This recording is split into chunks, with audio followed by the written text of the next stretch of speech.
Dear students, we are talking about Death Be Not Proud by Donne. We have to make our interest focused on the figurative part of this poem. As you know, that there are two aspects of literary work. One is thematic, another is stylistic.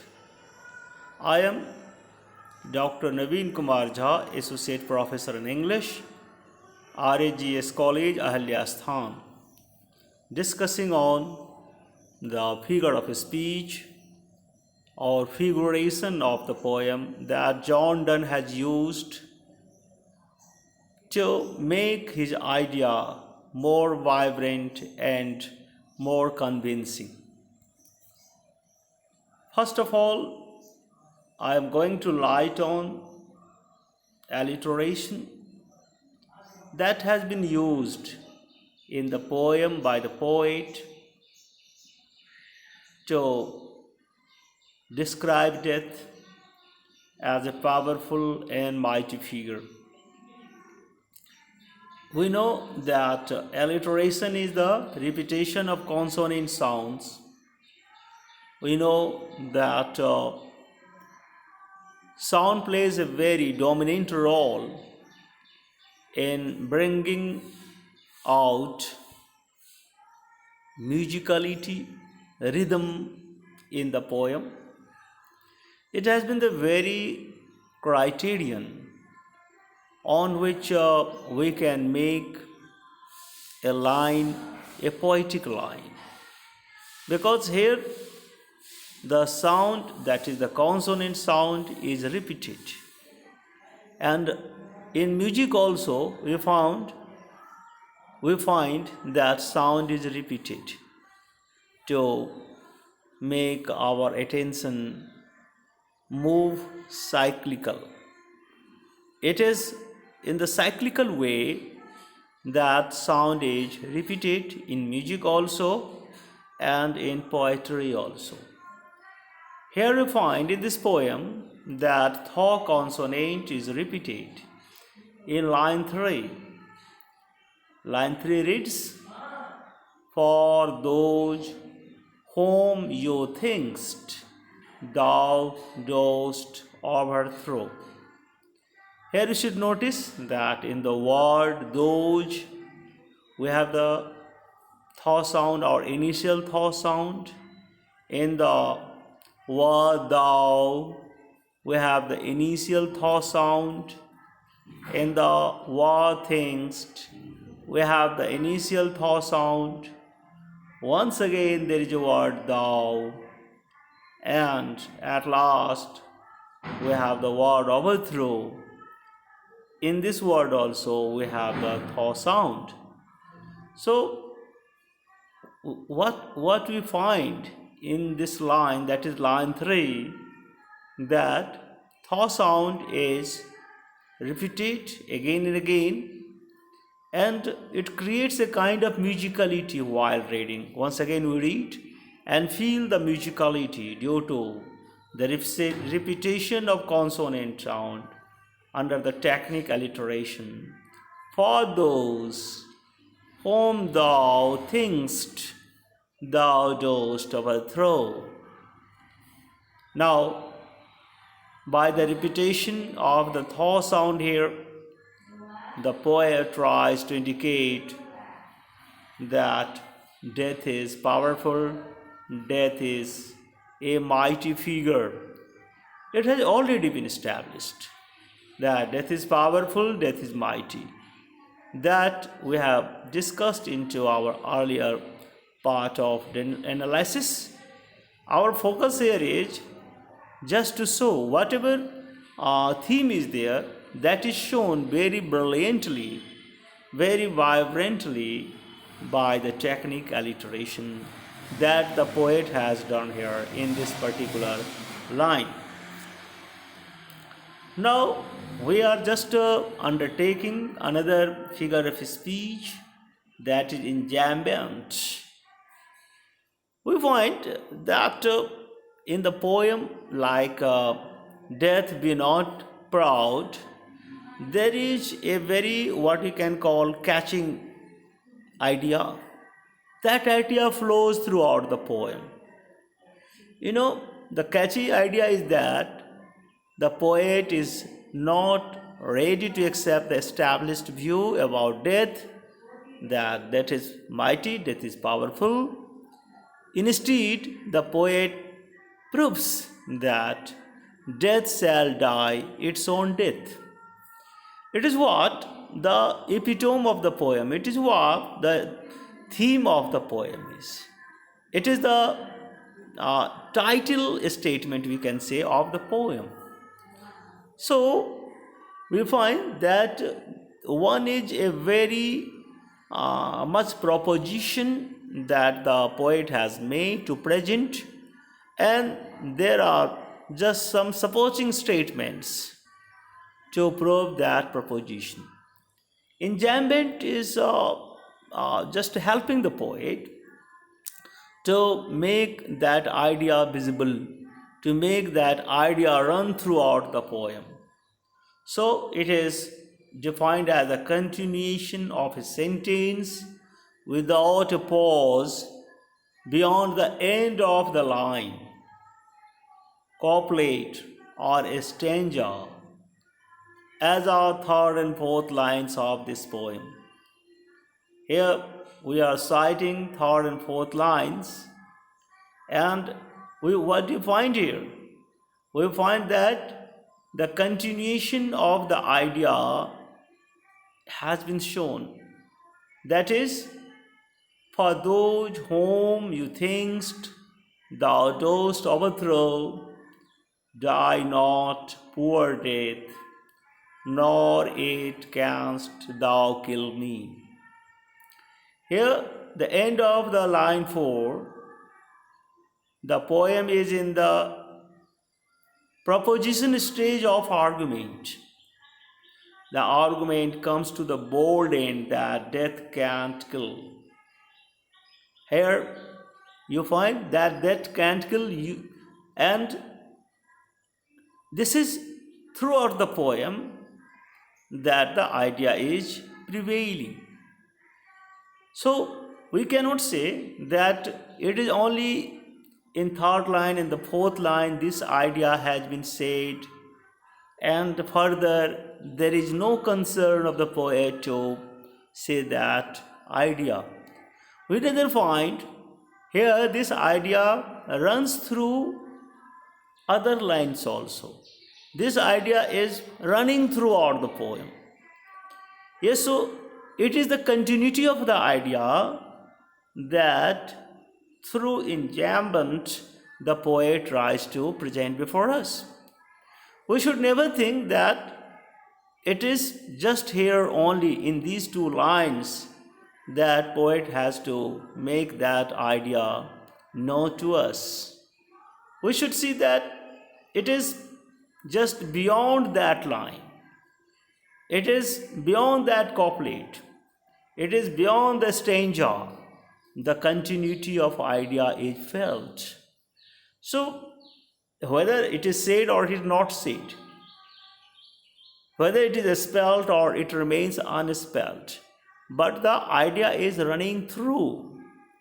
So, it is all due to the enjambment that poet makes this kind of thing run across and beyond the line, the stanza, the couplet, and so on. Now, we have the technique to describe, that is personification, and we find that it has been most popularly used by Donne in this poem, because here personification is to personify non-living thing. So a non-living thing is acting like a living thing, or more clearly we can say a non-living thing behaves like a human being. Non-living things, does not remain non-living things in the action, in the behavior.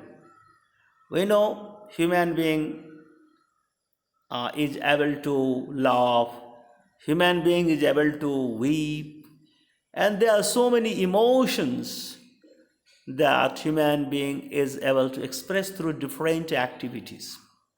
It is the set of attribute which is related to human being. But you must see that attribute of human being is also applied to non-living thing also. That non-living things is no longer non-living things. Sometimes a stone is laughing, a stone is weeping, sometimes flower is smiling, sometimes nature is weeping. You know, what do you understand by this kind of saying? We know that nature is non-living thing, but nature is weeping. The activity of weeping is very much related with human being. Under certain emotional constraint, human being is going to weep. But when that emotional constraint is so high that even the nature is made to weep, it becomes the personification of the nature. That nature becomes human being and does the same thing, does the same action as human being is doing under certain emotional flow. So that emotional flow is also running through non-living being. Here in this particular poem you find that death is a non-living being. We know that we cannot see death. We can really experience death. It is an abstract thing, so it is not to be described in terms of any concrete behavior patterns. However, we can say it has been personified in the statement, "Death, be not proud." So, non-living thing is not concerned with being proud and not proud. We cannot say that in general term, rose is proud. We cannot say in general term that, death is proud. Death is not a human being, so that very characteristics of being proud is related with human being. Now we can be proud of our achievement, we can be proud of our ancestral glory, we can be proud of our national glamour and so on. This is the concept of pride that is very much associated with human being. Human being can be said to be proud. We can observe human being, we can observe very much behavior pattern of human being and we can describe, oh, human being, this man is proud. But sometimes we can also say that death is also proud. The poet says, because under the established conventional opinion, death has been described to be mighty and dreadful, so naturally death will be feeling proud. And the poet observes that because people describe death to be mighty and dreadful, so death is feeling proud. So it is what? Death is behaving like a human being. And so it is just a warning that the poet is giving not to be proud. It means death is proud, and poet finds some shortcoming into the power and might of the death, so he warns death against being proud. But death is proud. The poet says that death should not be proud. So here we find that it is through that personification that death has been described. just like a human being who can be proud of anything. Or most often you can say that human being is proud of nothing in reality to be proud. Okay, it is another thing that we are not concerned with this time, but it happens to human being. And so similarly here in the poem it is happening to death. And so at the level of action of being proud, both are similar. So this very technique is called personification. Now we can also observe another just a figure of speech which has been used in this poem by the poet. We find that this is very commonly used in almost each and every poem. That is metaphor. Metaphor and simile are such common figure of speech which are used by almost each and every poet. Not only that, we find that in a day-to-day language, even a common person uses metaphor and simile to present his viewpoint more just emphatically, more powerfully, more convincingly. And so when we are making comparison between two unequal things, that the trait of one thing is very much applied to another thing which does not deserve to have that trait, we can say that it is metaphor which has been used. Now here we can see that in the line, death be not proud, death has been compared with a proud man.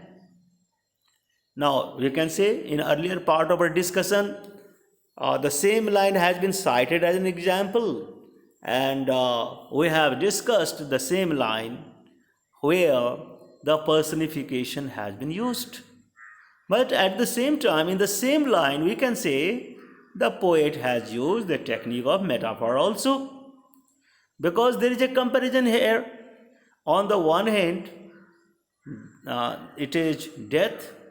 On the other hand, it is proud man. It is inherent just meaning that is to be pointed out. Otherwise, we have already explained that death is behaving like a proud man. So it is a human virtue that has been imposed on death. It is in this way it was personification. And just more clearly we can also say that death has been compared with a proud man. But the poet has not used any conjunction like and as. Okay, so it remains very simple as we say that you are Lata Mangeshkar. Here we are comparing two things on the level of one trait. Here also there are two things, death and proud man. They have been compared on the basis of the trait that is pride. Death is also having pride, and a man is also having pride. And so on this level we can say both are similar when we make comparison.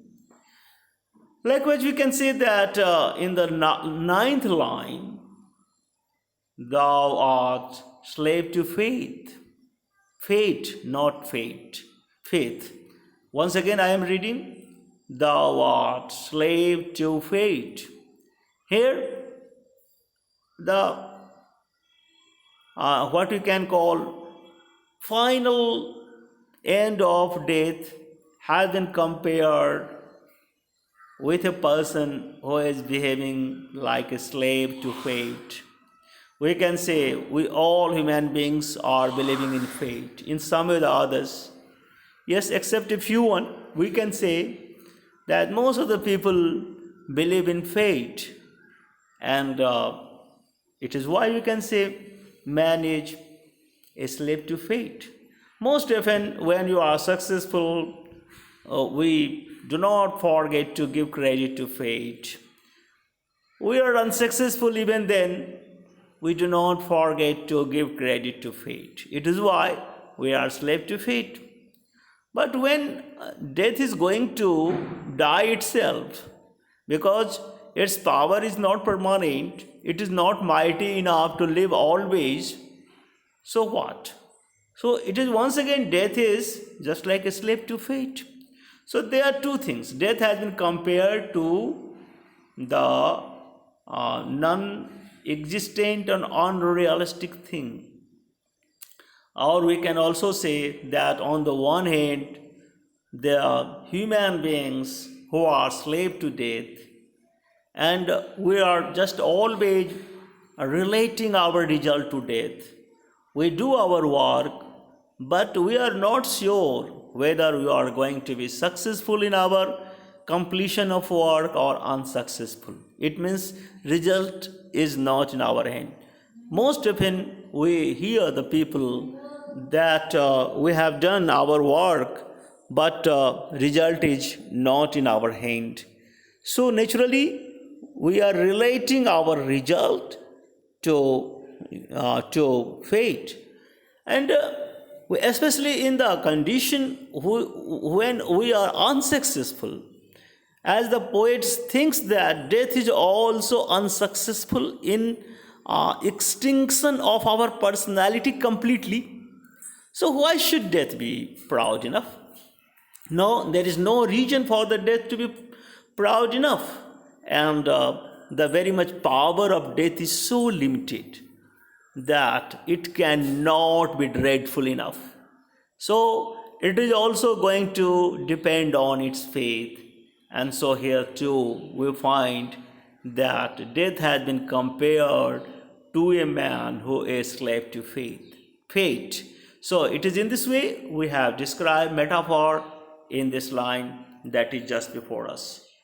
Now, it is perhaps the idea alliteration that we have already discussed, that it is a repetition of consonant sound. Here we can find the thaw sound is repeated, and better than thy stroke, than and thy. In these two words, thaw sound has been repeated. Why swells thou then? Here too we find there are two words, thou and then. So here thaw sound is repeated, and there is just another line where we can say more consonant is repeated. Much pleasure than from thee, much more must flow. Here find more in much, then once again much in more, in must. In all these words, what you find is the fact that initial more sound is repeated. So here we have the example of repetition. Now we have just to talk about metonymy. It is a very nice figure of speech, literary device that the poet uses. In common language also we find this device is used. So first we should understand what we mean by metonymy, that it is a type of metaphor. It is called rather extended metaphor. It is not direct metaphor, rather it is discrete metaphor, or the act of referring to something by name of something else, which are closely related and connected. Most often we can say that White House for the US President. Yes, instead of saying the place where US President lives is White House. Now here what you find that White House is a metonymy. It is metonymy because by White House we mean the residential place of US President. So directly we are not saying that it is the place where US President lives. This idea is rather referred to by White House. Likewise here in this poem we find that there are words like poppy and charm. These words are used for sleep or death. We see under the influence of poppy, we are not alive. We are as good as death.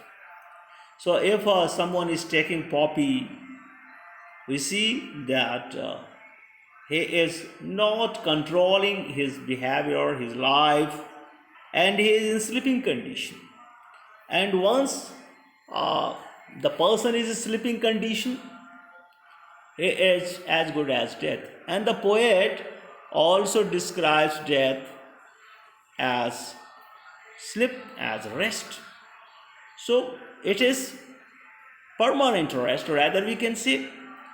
So here by metonymy we mean that poet is talking and referring sleep to death. The poet is referring poppy to death, as under the very much influence and charm of poppy, we are just in sleeping condition, and just this sleeping condition has been described as death. So as in the common example of White House for the US president place to stay, we have similarly used, the poet has similarly used in the poem poppy and charm for sleep or death. So it is what the metonymy is that the poet has used in this poem. Now it is the assonance, that is also a kind of repetition of sound. But in alliteration, we are repeating consonant sound, but here in assonance, we are repeating vowel sound. So, in the making of English word, we find that it is the combination of vowel and consonant sounds. And we are just here using vowel sound to give the pause while you are speaking. Okay, it is another thing that we should speak phonetically. Now here you find in the line just thou art slave to fate, all vowel is repeated, and in the word chance king, desperate man, is also a sound is repeated, and soonest our best man with thee do go. Once again we can say that in the line as or in thou art slave to fate, chance king, and desperate man. So and a is repeated in and soonest our best man with thee do go.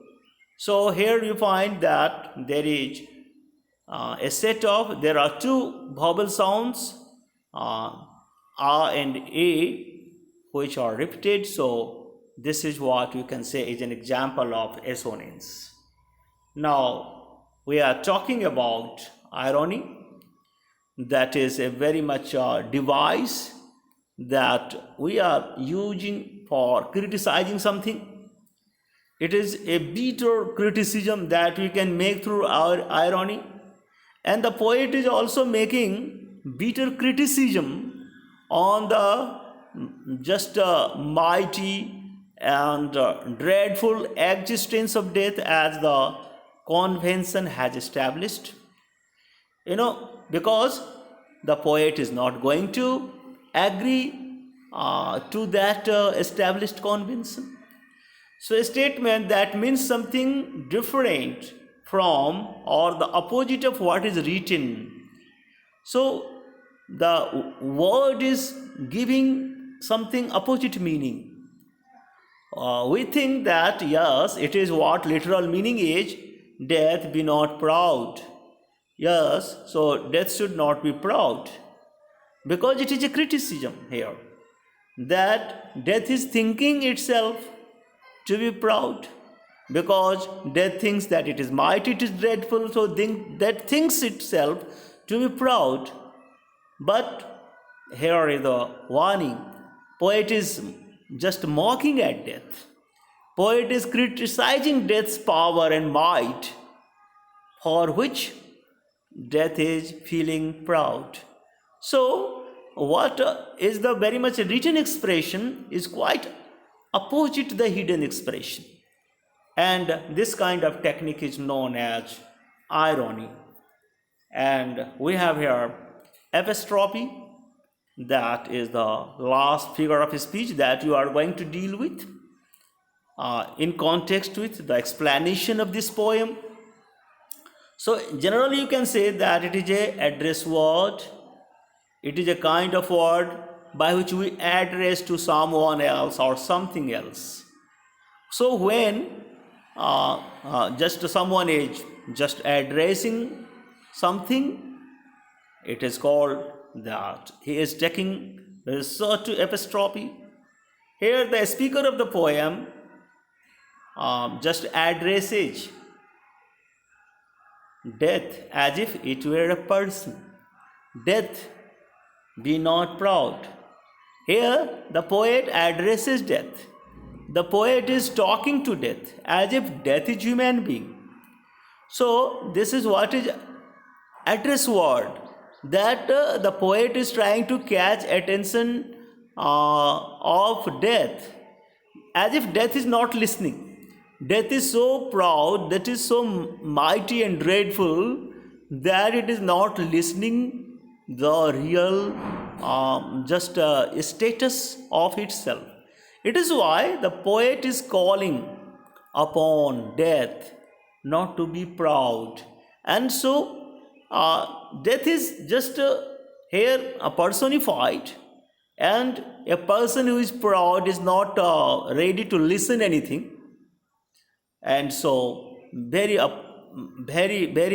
just with very intensity the poet is addressing death here, and says death not to be proud. So it is in this way we can say that apostrophe has been used by the poet in this poem to describe.